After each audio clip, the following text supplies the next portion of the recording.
Oh, All right. Hi, guys. hi. All right. So for today, we are the creators of the Lifting Club. I'm Lindsay. I'm Annika. And I'm Sammy.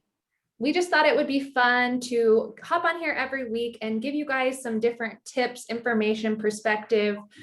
We've been coaching women in fitness and lifting for a really long time, and it just seems like a shame not to share all of this extra insight that we have. So this week, we are going to talk about common mistakes that new female lifters make when they are getting started in their lifting programs, careers.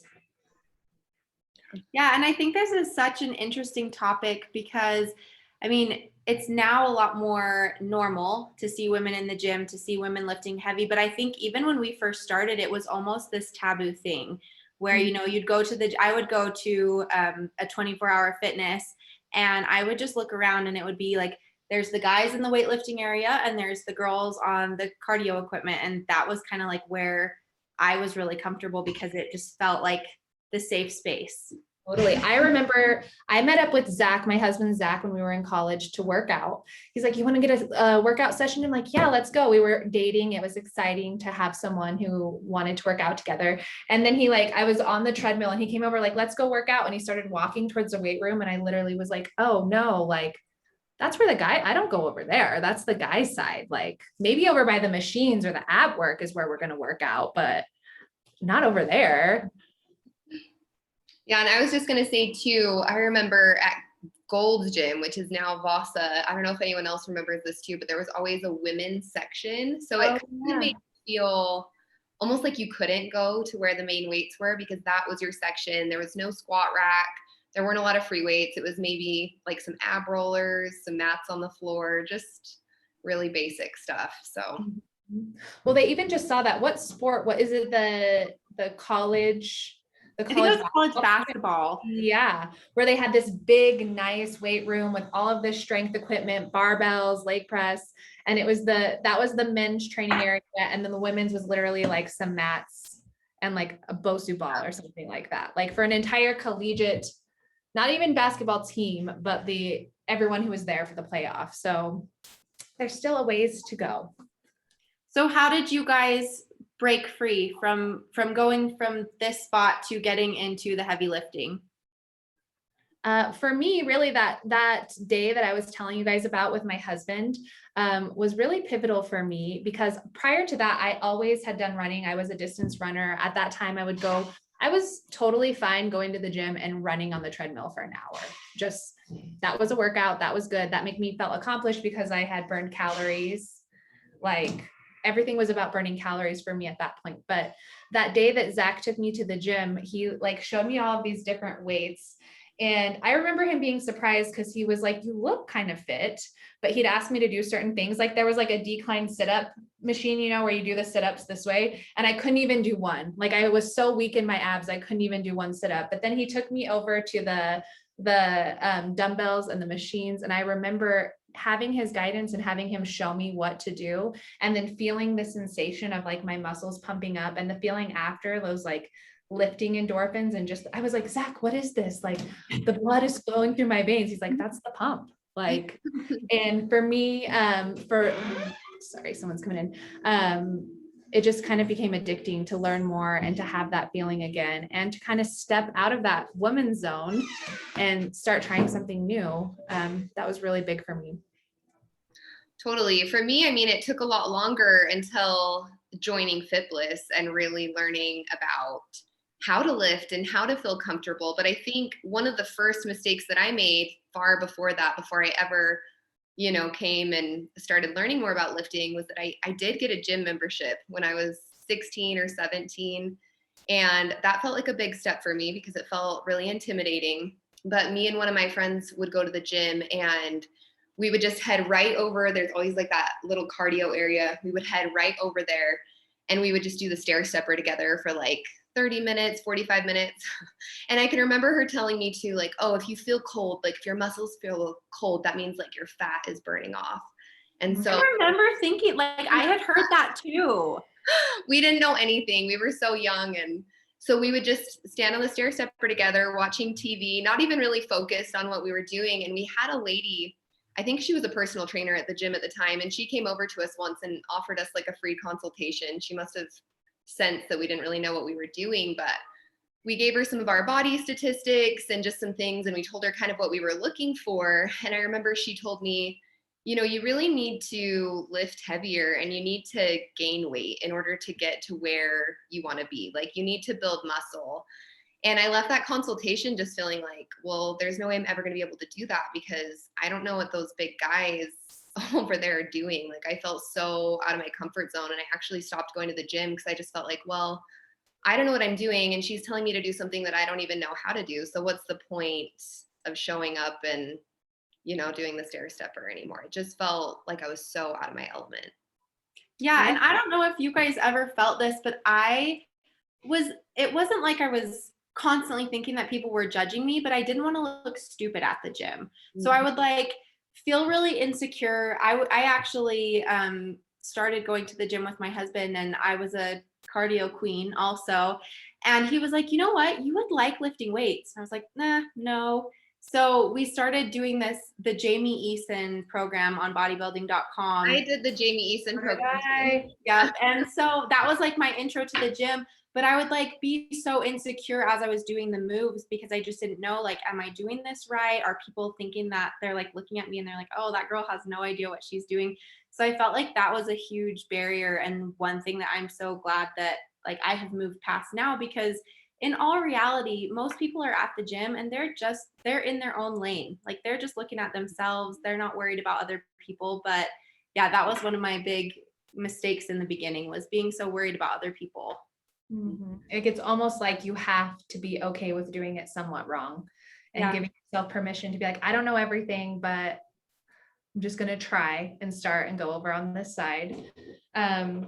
Yeah, I was going to say how you said the lady said you needed to gain weight. I also once had a male trainer, so I'd work out, I'd do cardio, and then go to the juice bar and like ask for a protein shake. I'm like, and put a fat burner in there. And he's like, okay, but like, I don't really think that's what you need. I think you need to like eat more food and put on muscle and get stronger. And I'm like, no, because I need to like burn the fat off and then add the muscle, right? Like, just so backwards. Yeah, like thing. Yeah, first I lose the fat and then I add the muscle and then it's going to be what I want. And I remember him just being like, no, but okay, like, I don't even know how to help you. Do whatever you want. But it's funny how much things can change. And I think always too, there's just this fear as a woman. I used to have so much of like getting bulky. Like, I even remember on the Jamie Eason program, she had deadlifts on there, and I was like, I am going to get so huge if I deadlift any weights. Like, I was so nervous because I wanted to be smaller, and I thought I was going to create that look that I wanted without lifting weights. I thought that I would get there without cardio, but I did that for years and years and didn't reach that look that I was after with cardio and no weights. So that's kind of when everything changed. I don't know how that happened for you guys, when you kind of flipped your mentality from like, I don't want to be bulky, I don't want to be small, you know? Well, it's like one of the funniest memories is when Lindsay was like, hey, you should try powerlifting. And I said, I do not want to look like the Trunchbull, like from the movie Matilda, because I was like so sure that I would get bigger. And now when I hear people say that and they're like, oh, well, I don't want to like gain too much muscle, I'm like, girlfriend, I've been trying for 8 years to gain so much muscle, and it is slow. Yeah. I was just going to say too, I think that the one thing about the Jamie Eason program, we all did it, right? I've talked to so many other women that have done it. And I think what it did for me, and I don't know if it did this for you guys too, is it, even if we weren't sure if we were doing it right, maybe we had a couple of reservations about getting too bulky, is it did bring in some sort of instruction and structure that didn't exist before that. Because prior to that, anytime I did go look at workouts, they did seem all geared towards men. Or it was just like exercises without any guidance in terms of what days to do what, how to put it together. And so I think it was the first time I had ever looked at something that I think that program was 12 weeks long, where there was a plan for every day and every week. And I actually did it consistently. And I think it helped me get into the routine.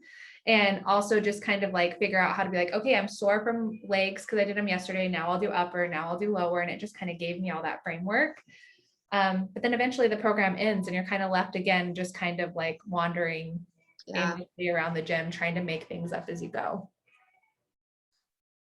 Yeah, and I think that's one of the things that I've noticed just with training clients is in the past is a lot of the time they will come from a place of, sometimes I go to the gym and I just do a little bit of this or I do a little bit of that, not knowing that really the most results come from that consistency piece. And it's going to come from following a program where you're progressively getting faster or stronger or better at the moves that you're doing. And I think that's something that's so often overlooked.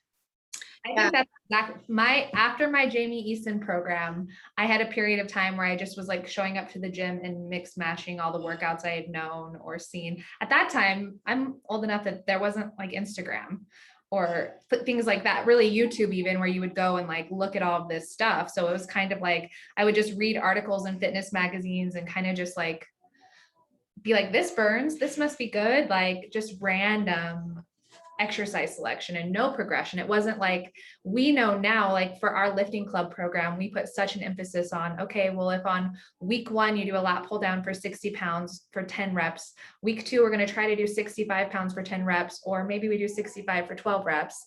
It's kind of hard to create that progression if I'm doing a lat pull down on week 1 and a bicep curl on week 2 and just a total array of random things. So I think a lot more women are starting to understand that they need that progressive overload, but it still can be challenging to figure out how to put it all together. Totally. Well, I think people tend to overcomplicate things too, just like in line with what you guys said, where it feels like, every day that you go into the gym, you should be doing something different, or it should feel totally new, or it should feel crazy different day to day. And people don't realize how basic it actually needs to be in order to progress on a movement. Like, you don't need to go into the gym and do things totally different every single day. You need to get really good at the movements that are actually going to help you shape your body and be following some sort of program that's going to help you to get there. I bet I've used more or less the same 20 exercises repetitively for the last 5 years, like different reps, different variations, some slight adjustments, but there's just like, they're really the most effective exercises. There aren't that many of them. There's no need to be doing 100 different things all the time. So yeah, I definitely think that that's another challenge. So we talked about fear. We talked about what other things do you think people are struggling with when they're trying to get into lifting? They're not having structure. I think going in expecting you're going to have like this mastery right from the get-go. I know we talk about this a lot, the importance of like filming our exercises or like asking a coach for help. In the lifting club, we do have the option for all of our members to submit as many videos as they'd like for form feedback, which is pretty unique for a training program. But I feel like so many people go into it and they think, okay, like I did a squat last week, so now next week I should be like the master of squats. And it's like, no, it takes years of doing something, especially if you've never done it. Like I grew up not doing any athletics. And so it's been something that I've just spent tons of time and effort perfecting. And that's how you get to become a master of that. Definitely. Well, and I almost think people who don't have that athletic background, because I'm the same as you, Annika, we don't understand it as much, that you need to like watch the film and I understand it at this point, even though I've been lifting for 10 years, I still send coaches videos to give me tips. And almost every video I've ever sent a coach, they can find something to give me to work on. So my husband, he played collegiate football. They had strength training every day. They had football practice every day, and they would spend 2 hours almost every day also reviewing film. So the coaches are filming practice, they're filming games, and then the players are expected to sit there and watch the film and see how they can do better. So professional athletes, collegiate level athletes, people who are really making progress in their sport, whether it's just changing your body or playing college football, watching your mistakes and figuring out how to improve them is so, so key. And athletes know that because they've had people doing that to them their whole lives. But a lot of women, I think, get into lifting more because they want to look a certain way or they want to get into it. So they don't have that experience being okay, like letting the ego down and having someone just give you coaching consistently over and over and over, which really, if you want to be better, you need it. Well, and like letting that coaching fuel you and not discourage you. Because I remember like during different parts of my life, there have been like, I will stay up super late, like watching deadlift videos on YouTube, like being so excited for the next week of when can I deadlift again and when can I be like 1% better than I was last week. Well, that's something that I was going to say too. I think that a mistake that people make a lot of times is that they feel like they should be going into this workout and it should be like this painful torture that's horrible where you leave the gym sweating and you feel like you can't move your muscles anymore. But training should be fun. It should feel exciting to you, the program that you're using, where you're seeing your progress week to week and realizing, oh my gosh, like I did get stronger with my lat pull down this week. I'm making progress from what I did last week. It shouldn't be this horrible thing that makes you feel bad about yourself where you're just trying to burn as many calories as possible to work off last night's dinner. It should be empowering. It should help you to feel stronger and more confident about yourself. Yeah, and I kind of think in line with that, wanting that torture and almost avoiding the fear of the gym or the fear of not knowing what you can do. That is another reason why a lot of women rely on like these cardio-based workouts like Beachbody, or I don't know what all of them are called, but where it's just like HIIT workouts at home. But that's the other thing, when you're just going as fast as you can, not having anyone watch your form, and you're just like, how high can I get my heart rate up? You're really, most people who I've taken on from these types of programs, when we look at their form, they're doing a lot wrong and they're doing it really fast. They're adding in jumps to their squats when they can't even do a proper squat yet, right? Like putting you at higher risk for knee injuries, back injuries, but also you're just like not really accomplishing anything beyond calorie burn. So in terms of making changes emotionally, physically, you're just not doing a lot. You're just killing yourself. Yeah. Okay. Well, I feel like that's our quick takes. That's our hot takes for today on how you can get started with lifting in the gym. Do you guys have anything else you want to add out there for people watching? Join our lifting club. We would love for you guys to lift with us. It's a lot of fun. We have, I would say, one of the most supportive communities around. And I think if there's ever a time that you want to really hone in your, not just your exercise form, but really getting to know your body and how it functions at its best and just learning how to feel your very best, then this would be a really great place to start. Plus, it has everything we talked about. I mean, it's not like the Jamie Eason program where you get one program and then it ends. It changes every month. We build off of last month, this month, everything's building into something, and it's new and fresh enough that it's exciting, but you still have enough time between your workouts to get better. And I think something else that's really cool about it is with our app, we have videos at any movement that we're going to put on your workout. You're going to see a video of one of us explaining exactly how to do it, things to look out for that are red flags, things that you don't want to do, to make sure that you have safe, proper form so that you're getting the most out of your workout the entire time. And then you can also track your progress week to week, which just helps to make it so much more fun and empowering all along the way. Definitely. Yeah. So like we said, we're going to pop on here and just do some quick little chats once a week. So if you guys have anything you want us to talk about, go ahead and leave us a note in the comments and we will do that. Thanks, guys. Yeah. Thank you. Have a good day.